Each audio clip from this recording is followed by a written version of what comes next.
All right, we're going to tackle a really big question today. Where does divine knowledge actually come from? We're going to trace its journey, according to the biblical texts, all the way from the highest levels of heaven right down to us here on earth. So, when I say divine revelation, what's the first thing that pops into your head? For a lot of us, it's probably, a flash of inspiration, maybe a deep feeling of peace, or that quiet little voice inside. And those are common ideas, for sure. But the source material we're digging into today, it points to something radically different and way more structured. That's right. The core idea here is that divine knowledge isn't something that just bubbles up from inside us or is discovered in the human heart. Nope, it's received, and it comes from a very specific place, a heavenly governing body, a divine council, where God himself presides. Okay, so let's dive into this foundational concept. What in the world is this divine council? And how does it work as the primary source for all heavenly knowledge about creation? The way the Bible paints this picture is not with God as some solitary ruler, but as a king presiding over a heavenly assembly. Think of it like this. It's in this council that all the big picture cosmic policy gets decided. We're talking judgments, plans for entire nations, the very destiny of heaven and earth. This is the central hub of cosmic governance. And this is a fantastic analogy. It totally shifts our thinking, right? We go from some vague, mystical, cloudy place to a boardroom, a place of active deliberation, of real decision-making. Imagine a corporate boardroom, but instead of quarterly earnings, the fate of the cosmos is on the agenda. That's the picture we're getting here. So if all this massive governing knowledge is being decided up in heaven, how did it ever get down to people on earth? Well, let's see how this actually worked. According to the Old Testament, the answer is pretty clear: the prophets. Now, what's so fascinating here is the context. The prophet Jeremiah is calling out a bunch of false prophets. And his litmus test, the one question that separates the real from the fake, isn't about their speaking skills or their popularity.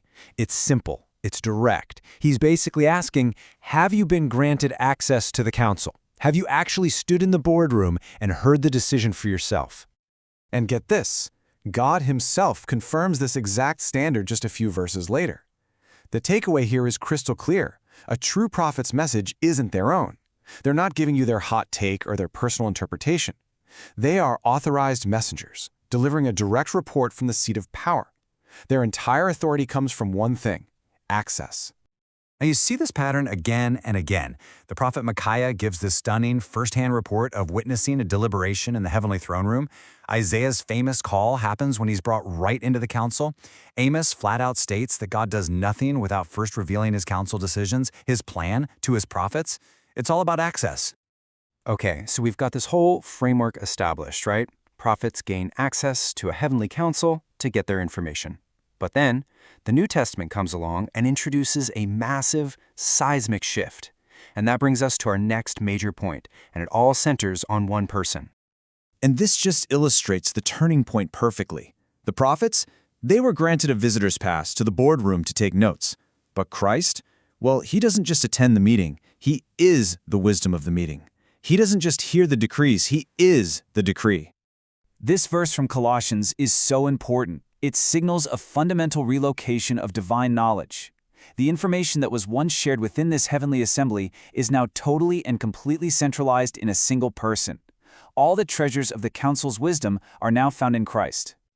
And his role isn't just to be a library of information. He is now the one presiding over the entire heavenly administration. The source texts are really emphatic about this. He is the head of all rule and authority. The council now operates under his governance. He's running the meeting. So, this new reality brings up a huge question, doesn't it? If the prophets had to go to the councils, and now Christ is the wisdom of the council, well, how do the apostles get their information? Where do they fit in? And here is the absolutely astonishing answer. The new way of getting access isn't about standing in an assembly anymore. It's about participating in the very consciousness of the King. To have the mind of Christ is to have direct access to the governing knowledge of the one who embodies the entire council's wisdom. This is exactly why the Apostle Paul, sounding a lot like the prophets before him, bases his authority not on what some person taught him, not on human tradition, but on a direct, heavenly commission. He says his gospel came through a revelation of Jesus Christ. It was a vertical transmission from the head of the council himself. This table breaks down the difference really well. The prophets, you could say, they received partial knowledge. They got a sneak peek at what God was planning to do. It was anticipatory. But the apostles, because they stand in Christ, they receive a comprehensive knowledge of what God has already done and is now actively governing. It's declarative. It's the full story. Okay, let's pull all these threads together and ask the big question. So what? Why does this whole divine counsel framework actually matter? How does it change how we understand these texts and the message inside them? So here's the whole story in one arc. Divine revelation isn't just about inspired words. It's the transmission of governing decisions from heaven. The prophets got partial access by standing in the council. Then Christ becomes the complete embodiment of all that wisdom and authority. And the apostles, in turn, get comprehensive access by standing in Christ. And that makes the apostolic gospel something really profound. It's the authoritative speech of the council, the official decrees of heaven's government spoken directly on earth. And that leaves us with one last kind of challenging thought. If this framework is true, then hearing the gospel isn't just about listening to a nice story or a set of moral teachings. It's about hearing an official proclamation from the governing body of the cosmos. It's hearing heaven's policy for earth. What does it actually mean to be confronted with that? That's something to think about.